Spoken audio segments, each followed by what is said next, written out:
Hey, social media writers, welcome to week two. This week, we're going to talk about audience analysis because it's audience that puts the social in social media. The whole reason that you do social media at all is to connect to people. Now, last week, we talked a little bit about all the different pieces of a content marketing plan and how they connect. Today, we're going to talk specifically on how social media grabs the kinds of people that you're looking for and brings them to your website where you hope that they take some kind of action, whether that's buying a product, signing up to volunteer for something, buying tickets to your event, whatever that may happen to be. All right, so I've got a little slideshow here and let me share it with you.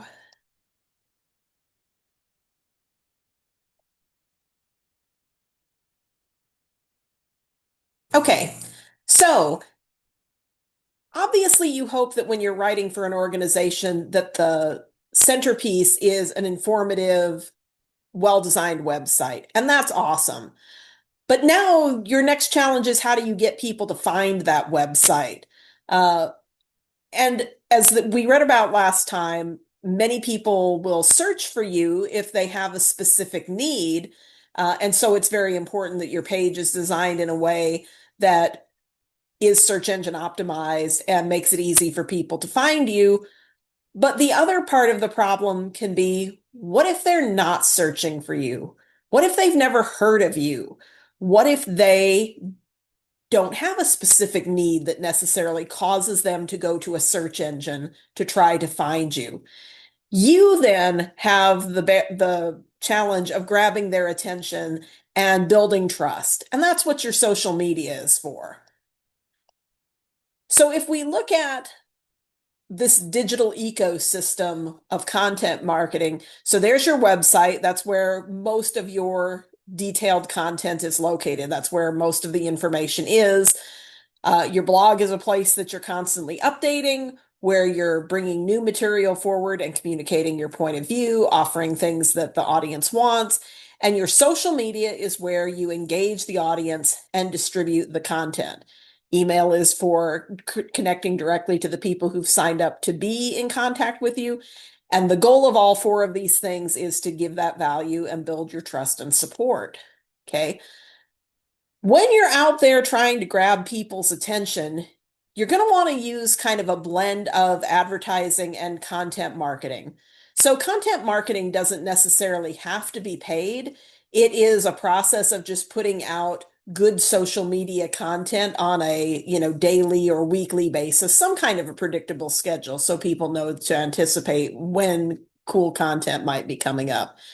Advertising for some people feels intrusive. So, you think about your experience when you're watching TV and you're watching your favorite show and it's interrupted by, 2 minutes of advertisements and you're like, oh my God, when are the advertisements going to be over? Uh, People or pop-up ads on websites, people don't like that kind of advertising. What they do like is advertising that lends itself more toward content marketing, which is when you are showing them the kinds of content that they want, that they actually want to find out about. And you can't figure out how to do this without spending some time analyzing the kinds of people that you're trying to attract and then figuring out what kinds of content do they like so that you can then use that to guide them toward your organization and the activities that you want them to participate in. Okay, so the golden rule is instead of being so focused on this is my organization and this is my message, instead we're going to start the process of generating social media content by identifying specific audiences and their interests. And notice it's audiences plural. That's pretty intentional. Uh, Very frequently, you have more than one audience that you're trying to attract. And I'm going to use an example from my own personal social media experience to kind of illustrate this in a minute. The kinds of things that you can do that they like include solving problems that they have. So, can you think about questions that they're asking or issues that they're facing in their life? And can you make that easier for them in some way? Or can you entertain them in a way that would make them more enjoyable? So that what you're doing with content marketing over the long term is you're not just converting them to buy stuff, or to donate money or whatever, but you're building a long-term relationship with them so that they think of you as something as that's enjoyable, somebody that they almost like a contact, almost like a Facebook friend. They look forward to hearing from you. They want to know what you've got going on. They want to know how they can help. They want to know how they can participate. They trust you. So that's what we're going to focus on today. All right, I'm going to talk a little bit about how we do this kind of mix of advertising and content marketing with Wildwood Park for the Arts annual Lanterns Festival. This is probably the biggest event. In fact, let me stop sharing for just a sec. This is probably the biggest event that we run every year, and it's a high stakes event for Wildwood. If we don't succeed at Lanterns, if we don't bring in a certain level of income, we don't have money to run the park for the summer, which is our lowest income time. We don't have any concerts or events because it's so freaking hot outside and no people don't want to be at the park at that time. So, and we don't charge any admission for people to walk the park and its grounds. So Lanterns is the big fundraiser that makes it possible for us to keep the park open 7 days a week, 365 days a year for free to the entire public. All right, so Lanterns is a cool festival that we run that while it's a fundraiser for us, what we're trying to do with it is we're trying to make it a multicultural event where people can go and experience food and cultural arts from a wide variety of countries. We also celebrate one US city every year. We also have a fantasy land that's kind of developed for kids, and the theme of that fantasy land changes every year. So people can come to the park at night for the very first, we don't have the park open at night any other time of the year. We put lanterns all over the paths. We let people float burning lanterns on the lake. So I always tell folks, if you want to set something on fire and then put it in the lake, this is your event. And at different places all throughout the park, they can experience a different country. There's always a food, a beverage, a dessert, and some kind of activities. And we always have a free stage show going on. So we try to keep the tickets for Lanterns very inexpensive because we want people to bring their families. In fact, we don't even charge for kids 12 and under. What we're counting on is that's going to drive a lot of the revenue is that people are going to want to try a lot of the different foods. They may want to buy souvenirs, and that's where we're going to make money to basically run the park for 3 months. So we are trying to attract a wide range of audiences. This is where I was telling you that we have multiple kinds of audiences. So on the one hand, we want to attract families, right? So we want to have people who want to expose their kids to some fun things about different cultures around the world, be able to afford to bring their whole family and have a good time. But we also want people who see it as a potential date night and they want to go around and maybe participate in adult beverages at all the different locations around the park. We also want the nature lovers who want to see the park at night and who want to, I mean, it is beautiful and just, mysterious. And the lake is so gorgeous at night. And then when you put the lanterns on the lake, so beautiful. Uh, and then on top of that, we have organizations who sponsor lanterns. We want them to feel that we've made their support visible and that we honor their support. And we also want to attract donors who might participate in Wildwood year round so that we can do even more with the park. It's an older park. There are lots of things that we dream of improving, and Lanterns is the bedrock event for all of those things. So how do we do content marketing for Lanterns? Well, we have to create visually engaging content. So you know how people are going with social media. They're sitting there with their phones and they're scrolling, just kind of browsing. And you have to produce something that is going to go wow, get their attention right away and make them look at it. And usually the great thing about Lanterns is because it's a fun event, because we're telling them about something cool they could do with their families and that is unique every single year. There's always stuff that's different about it. People actually get excited to see Lanterns. And yet also every single year we have people say, I didn't even know that Wildwood Park was a thing. We've never been out here before. We've never been to Lanterns. That always really surprises me. But when you think about it, our social media has only 16,000 followers, which seems like a lot. But when you compare it to an organization like the Little Rock Zoo that has 105,000 followers, like we still have a lot of work to do in terms of raising our visibility just within Little Rock, let alone within Central Arkansas. So this is when Wildwood calls me in and asks me to help with their campaigns. I don't run the day-to-day social media at Wildwood. I run the stuff for the big events like lanterns, uh, our stage shows that we have. In fact, I will talk you through a couple of our stage shows later in the semester because I'll actually be doing social media for them while I'm doing this class. Uh, our other big festival, the Toast and Taste event, which is coming up this November. So when they have events that they need to bring in people and make money, that's when I start running the social media. All right, so I will show you a few examples of the content that we create for Lanterns, and I'll talk to you about the different audiences that they're aimed at.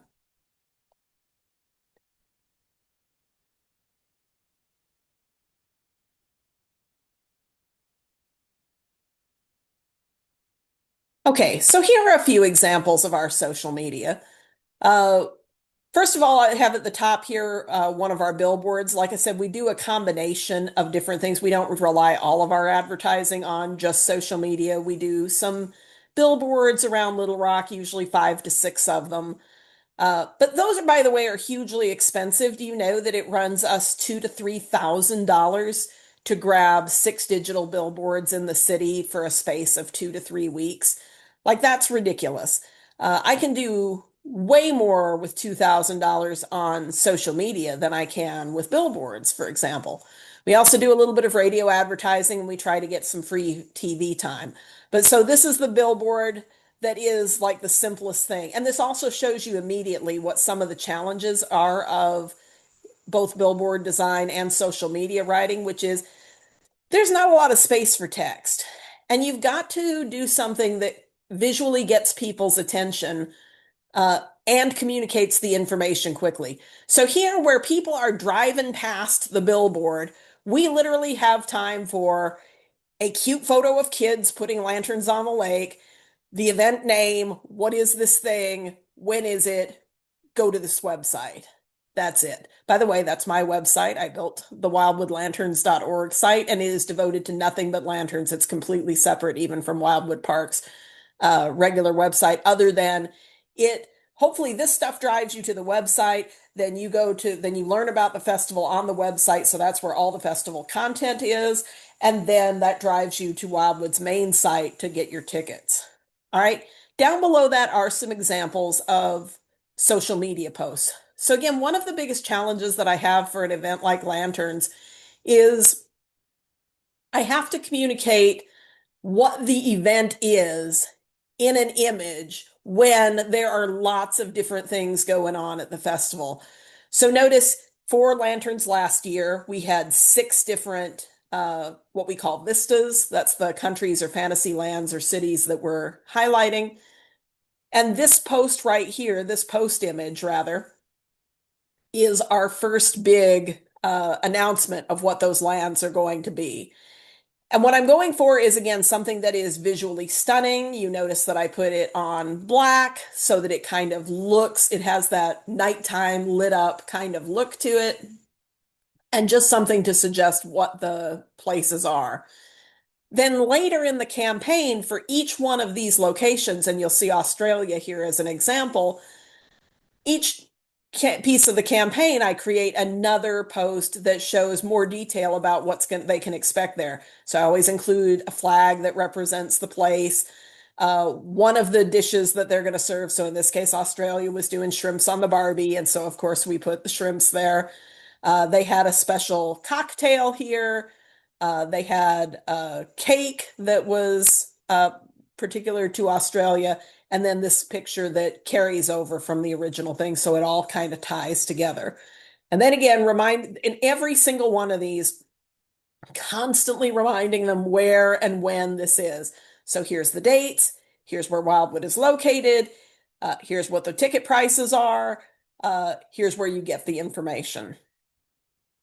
All right, so those are to attract our people who are looking for a fun time out and say, wow, what a bargain it is. You can get them $15 if you buy them online in advance, and the kids 12 and under are always free. And look at all this great stuff that's just happening in Australia. That's just one of the six different places. So sweet, we need to go get that. And man, that drives a lot of traffic. The stuff where we talk about the food is probably our single most popular posts that we create because everybody is interested in food. But those aren't the only audiences we're looking for. So, for example, over here you see an example of the posts that we do for our volunteers, for example. So we run Lanterns purely on volunteers. That's one of the ways that we can make money from it. So every year we have to, and fortunately, there are lots of people who need volunteer hours for various reasons, or they believe in Wildwood's mission and they want to contribute. So this helps attract. And notice that we use language like join our team so that you feel like you're joining something, you're going to be a part of something that's exciting. Uh, and we try to use language that motivates people and touches on their values. Just a few hours of your time can make a difference for nature and the arts in Arkansas. So if you are reading our posts, then you probably care about either nature or the arts or both. And hopefully that's going to motivate you to come out and help us with lanterns. Okay. Over here on the right is an example of a featured sponsor post.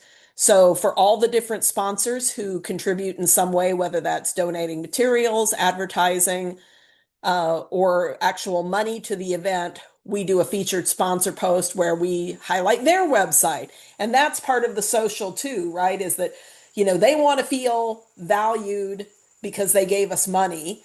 And we want to make sure that our people are aware of them. So we drive traffic to their website.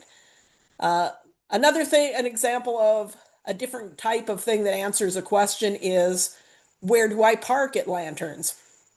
Well, we sadly can't park everybody at Wildwood because our parking lot isn't that big. But right here, we have our map of the promenade at Chenal where they graciously allow our folks to park there. We give them a free parking shuttle to the park. And again, we run this and we boost it very hard so that hopefully people don't show up at the park and then they're disappointed because they can't park there. We want to know that they can go to the promenade and they can get a shuttle over for free. And then, of course, as we get closer to the event, we do behind the scenes photos. When the event is running, every day we post cool photos of people having fun. So this photo over here is an example of a little girl interacting with one of the Ukraine dancers from a couple of years ago. And that gives people a feeling of like, I'm getting to see something behind the scenes. Oh no, I'm missing out because here's this cool stuff that's going on. So all of these things work together to touch on the different audiences. And because we make sure that every audience's interests are recognized, that's what enables us to have a successful event. So again, for example, last year we had almost 10,000 visitors to Lanterns over the course of the 4 days that we ran it, and we brought in close to $200,000 of revenue for the park. That's a huge difference maker. That's how we can measure the success of the festival. All right, so I'm going to stop that share. All right, so, oops, I've lost you guys. All right, let's try that again. Uh, so being able to analyze the audiences and the kinds of things you want is the very first step. Like we're literally talking about it before we even talk about what your organization is, because you need to put in this time. Uh, how can you know your audiences? Let me try sharing this again.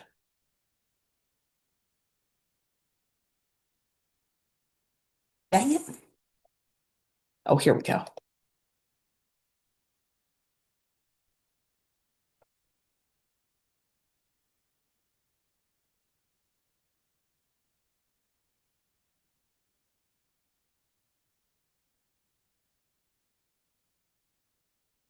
So I hope you're seeing this slide of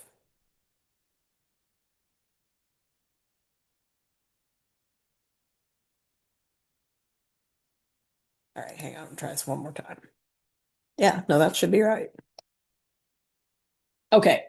I hope you're seeing this slide, and I'll check it with the recording before I finish, about how to truly understand your audience. So, time and engagement, of course, is vital. The longer that you are a part of the community that you're targeting, the better that you know them. So, for example, I've been working with Wildwood since, well, really 10 years, and then really intensely since 2018, which is when the folks that I work with actually took over running the park.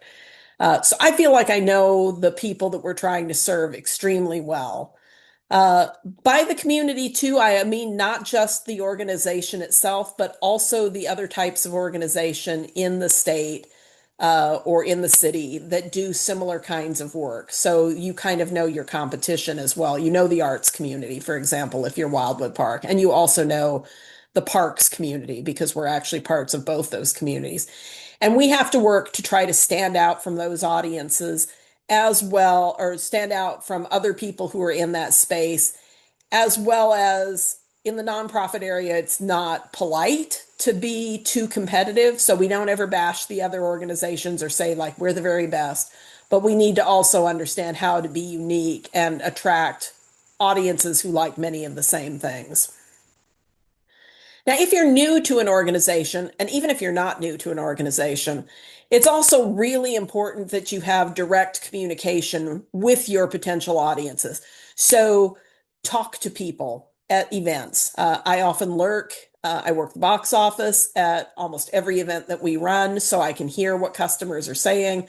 I've been known to lurk in the background of some of the food stuff and even in the ladies' room, overhearing people's conversations, so that I can hear the kinds of stuff that people are interested and saying about. Also, believe me, they will talk to you on your social media. Uh, so they, so there you see in social media power, man, pay attention to what they're saying. We got some unfortunate complaints, some of the years that we ran Lanterns because some of our logistics problems weren't all the way worked out. And that stuff, as hard as it was to hear, was really valuable to us in figuring out what to prioritize to make it a better event. You can also interview people, you can also survey people, those kinds of things, because it's really easy for you to get kind of caught up in your own imagination about what you think people want, but you really need to talk to them so that you know what people want. All right, the last thing that I want to emphasize about uh, analyzing your audience is that you also have another tool which you may not realize, which is AI.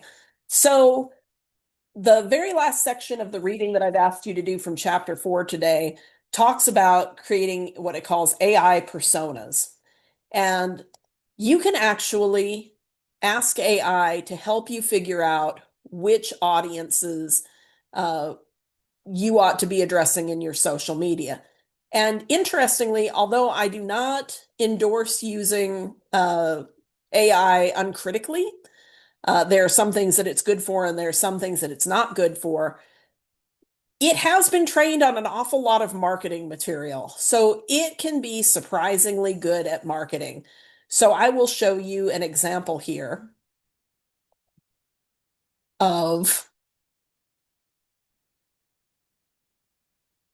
how you can use social media for this, or excuse me, how you can use AI to help you with audiences.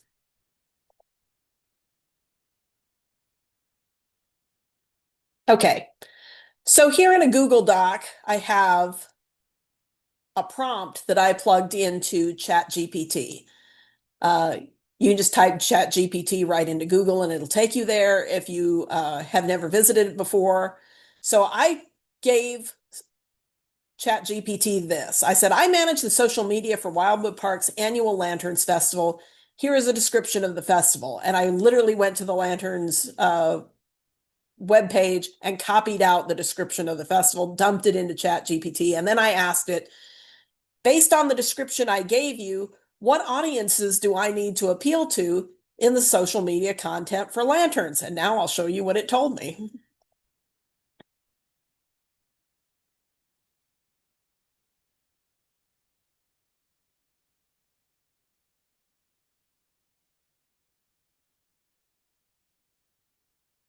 So over here, hopefully you're seeing it says Lantern Media's social media quick guide. Here are the key audiences it gave me: culture and arts enthusiasts, family with children, community supporters, young adults, nature lovers, and local event goers. And oh my gosh, that's almost the exact thing that I was talking to you about earlier. It was like it really accurately read, and that was just from the festival description, who our audiences were. And notice that for each key audience that it gave me, it gives me content suggestions for ways that I can highlight it.